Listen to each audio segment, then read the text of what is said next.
مستقل جو حصہ ہے، عنصر ہے، وہ چاہے ایلیڈ میں ہو یا داستان امیر حمزہ میں ہو،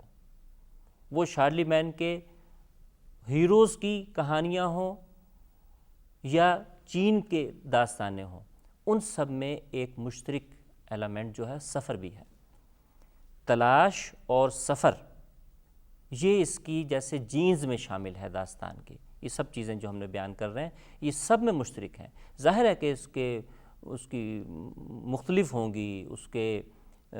ہیروز، اس کے مقاصد، یہ سب کچھ اپنے اپنے خطے کے مطابق ہو گئے، یعنی عین ممکن ہے کہ ایک خطے کا جو سورما ہے، ہیرو ہے، دوسرے میں ولن ثابت ہو رہا ہو، یہ بھی ممکن ہے، لیکن اپنی روح میں یہ مشترک ایلیمنٹ ہے کہ سفر، یعنی جس طرح ہم کہتے ہیں کہ سفر وسیلہ ہے ظفر، تو یہ ایلیمنٹ بہت زیادہ ہے کیونکہ اس میں جو کردار ہیں وہ مختلف خطوں میں جاتے ہیں۔ اب یہ سب چیزوں آپس میں جتنی ہم عرض کر رہے ہیں یہ انٹر لنکڈ ہیں۔ مثال کے طور پہ تحیر پہلے ہم نے بات کی، یا ہم نے بات کی تخیل کی، اس کا سفر سے بہت گہرا تعلق ہے۔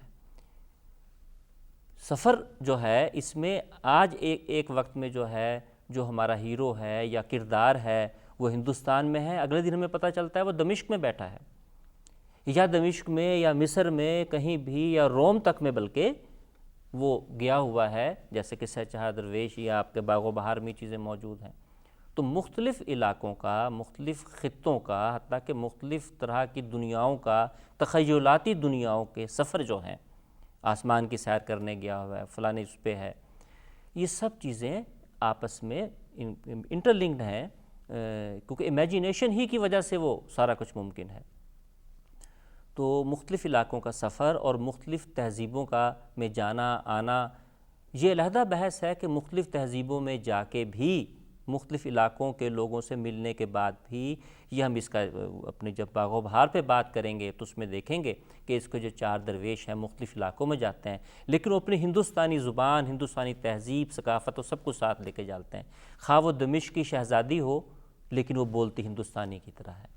اس کے مسئلے، اس کی گفتگو، اس کا لباس، کھانے پینے، یہ علیحدہ سے بات ہے، لیکن بعض جگہوں پہ، بعض داستانوں میں مختلف جگہوں کی سیر کے ساتھ وہاں کا کسی حد تک تخیلاتی کلچر ہی چاہے دکھانے کی کوشش کی گئی ہو، وہ موجود ہے۔ ظاہر ہے کہ سینکڑوں برس پہلے اس طریقے کی سہولتیں موجود نہیں تھیں جو سفر کی موجود ہیں، کہ چین میں جو ہے کہ یورپ کا ایک فرد جو ہے وہ چین گیا ہے یا ہندوستان آیا ہے تو وہاں کے حالات اس کے مطابق کرے، تو یہ ہم گنجائشیں دیتے ہیں داستان پہ۔ اس پہ ہم اس وقت بھی بات کریں گے اس موضوع پہ تھوڑی سی جب ہم داستان اور ناول کے پہ بات کریں گے، ان میں بھی کیا مشترک ہے اور کیا اختلاف ہے۔ سفر جو ہے یہ تو بنیاد ہے اس کی، ہیرو کی، یعنی سورما کی۔ اسی طریقے سے سفر جسے درپیش ہے وہ ہیرو ہے۔ ہیرو کی جیسے بنیادی شرط ہے کہ وہ سفر کرتا ہے، خواہ وہ سوال کے جواب میں ہو، خواہ وہ جو ہے ہیروئن کی جو ہے کہہ لیں اس کے تلاش میں ہو، خواہ اسے کوئی دعا ہو، خواہ اسے کوئی بد دعا ہو،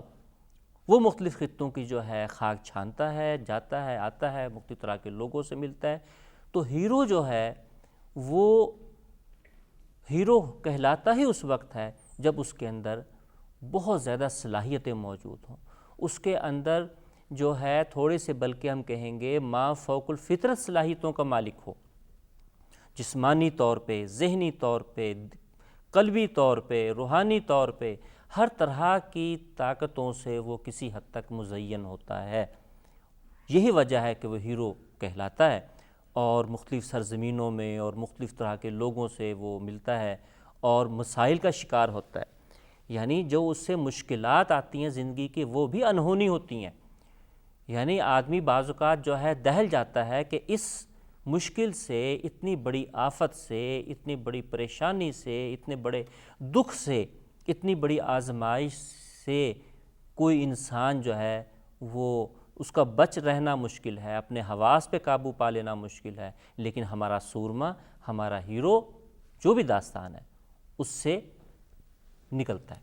ایلیڈ کے اندر بھی یہی ہوتا ہے، 20-25 سال کے سفر کے بعد بالآخر وہ اپنے گھر واپس آتا ہے، دیوتاؤں سے اس کی لڑائی ہوتی ہے، سمندروں کی وہ میں جاتا ہے، کہاں کہاں کس کس علاقے میں رہتا ہے، زندگی اور موت کی کشمکش میں بار بار پڑتا ہے، کبھی اس کی مدد ہوتی ہے کبھی نہیں ہوتی.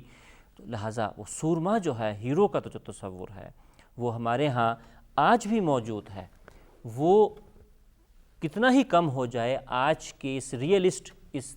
اس جو معاشرہ ہے ہمارا، جہاں ہم ہر چیز کو حقیقت پسندی کے عینک سے دیکھنے کے عادی ہیں، آج کی بھی ہماری جو ہے فلم ہے، آج بھی جو ہمارا ناول ہے، کہانی ہے، ہم تقاضا کرتے ہیں کہ ہیرو میں کچھ نہ کچھ ایسے عناصر موجود ہوں کہ جو اس کو تھوڑا سا کسی حد تک فوق البشر دکھائے. لیکن داستانوں میں، رزمیہ میں یہ چیز بدرجہ تو موجود ہے. طلسم یہ بھی اس کا ایک بنیادی جوہر ہے، وہ سب میں موجود ہے. وہ داستان جو 19ویں صدی میں سنائی گئی یا لکھی گئی، 20ویں صدی میں بھی چھپی، سے لے کر ہزاروں برس تک، رزمیہ ہو یا آپ کا میتھالوجی ہو یعنی اساطیر ہوں، سب میں یہ چیز موجود ہے. ظاہر ہے کہ جب جنات اور یہ چیزیں موجود ہیں، اس میں دیو ہے، جنات ہیں، ما فوق الفطرت، تو اس کے ساتھ ہی اس کا حصہ موجود ہے طلسم کا. البتہ ایک فرق ہے اس کے ساتھ کہ ہندوستان کی جو داستان ہے اس کی ایک انفرادیت ہے کہ اس نے طلسم کو بنیادی جزو بنا دیا. لہٰذا ہندوستان کی جو داستان ہے، جس کی نمائندہ داستان ہم کہہ سکتے ہیں جو داستان میر حمزہ ہے، اور بھی جتنی بھی داستانیں یہاں سنائی گئیں، پھر بعد ازاں لکھی گئی بوستان خیال وغیرہ جتنی بھی ہیں، ان سب میں طلسم کا عنصر موجود ہے، خواہ وہ ہماری مختصر سی تحریر کی شکل میں جو آئی پھر باغ و بہار ہو. ان سب میں طلسم کا ایلیمنٹ ہے. اور یہ بقیہ جو داستانیں ہیں وہاں سب میں موجود ہے، لیکن ہمارے ہاں جو 4 یا 5 اس کے عنصر داستان کے ناگزیر بیان کیے گئے کہ یہ چیزیں تو اس میں ہوں گی، طلسم اس میں شامل ہے. داستان میر حمزہ کا ایک حصہ ہے طلسم ہوش ربا. داستان میر حمزہ بڑی ایک ہے جس کی 46 جلدیں ہیں، کچھ 47 یا 45 کہتے ہیں، جس کا داستان طلسم ہوش ربا اس کا ایک حصہ ہے، جو بذات خود 8-9 والیوم پہ مبنی ہے تحریری صورت میں. تو یہ داستان یہ جو طلسم ہوش ربا ہے یہ ایک خود مختار انڈیپینڈنٹ چیز نہیں، بلکہ ویسے انڈیپینڈنٹ بھی ہے، جبھی علیحدہ سے چھپتی ہے، یہ علیحدہ سے پڑھی گئی ہے، لیکن ایک بڑے دائرے میں یہ داستان امیر حمزہ کا حصہ ہے. یہ ایک حد تک ہم بات کر چکے کہ جو عقائد ہیں، جو مذہبی چیزیں ہیں اور توہمات ہیں یہ موجود ہیں. اس کو ہم توہمات کا نام آج دے رہے ہیں، لیکن اگر ہم تھوڑی سی ہمدردی کے ساتھ داستان کو دیکھیں کہ یہ اس کا لازمی جزو ہے، اس کے بغیر یہ ہو نہیں سکتی. جو محیر العقول واقعات ہوتے ہیں، جو دعا اور بد دعا کے اثرات ہیں، یہ سب چیزیں ہیں، جو تعویذ دھاگے ہیں، وہ کوئی بھی معاشرہ رہا ہو ان سب میں یہ چیزیں موجود ہیں. اسی طریقے سے جن، بھوت، دیو، پری، ہم یہ سب یہ چیزیں کر چکے. اور اسی طریقے سے ہم یہ کہہ سکتے ہیں کہ زمان و مکان کا جو فرق ہے کہ ابھی ایک جو ہے کردار یہاں ہے اور ابھی کچھ ہی لمحوں کے بعد وہ ایک ایسی سرزمین پہ موجود ہے جو وہاں سے ہزاروں میل دور ہے. یہ بھی سب کچھ جو ہے یہ اسی وجہ سے ہے کہ محیر العقول واقعات جو ہیں اور یہ سب چیزیں، اس میں سفر بھی شامل ہو گیا، سب کچھ ہو گیا جو ہے، اور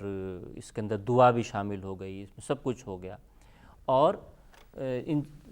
جن، بھوت، پریوں، ان سب کے ساتھ ساتھ آپ اس میں جانوروں کا بھی شامل کر لیں. اکثر میں یہ ہوتا ہے کہ جانور کے قالب میں جو ہے کردار جو ہے، خاص طور پہ ہندوستان کی اس میں جو ہے ہم یہ دیکھتے ہیں، اور بھی میں بھی ہے کہ ایک کردار جو ہے وہ بعض اوقات جانور کے قالب میں ڈھل جاتا ہے،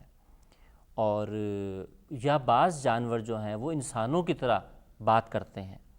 تو جانوروں کا بھی بہت اس میں داستانوں کے اندر حصہ ہوتا ہے بعض اوقات جو ہے. تو عزیز طلباء، یہ ہیں وہ چند چیزیں جو ہم سمجھتے ہیں کہ تقریباً کم و بیش مختلف اس کے ساتھ تھوڑی سی، یعنی اس میں ویریشنز ہم موجود ہیں کہ کسی خطے میں کسی دور میں ایک پہلو کو زیادہ زور دیا گیا، کہیں دوسرے کو زور دیا گیا، لیکن یہ تمام عناصر ان سب میں، داستان میں، فیبل میں، مائتھالوجی میں جو ہے، ایپک میں، فیبل میں، سب جگہ موجود ہیں۔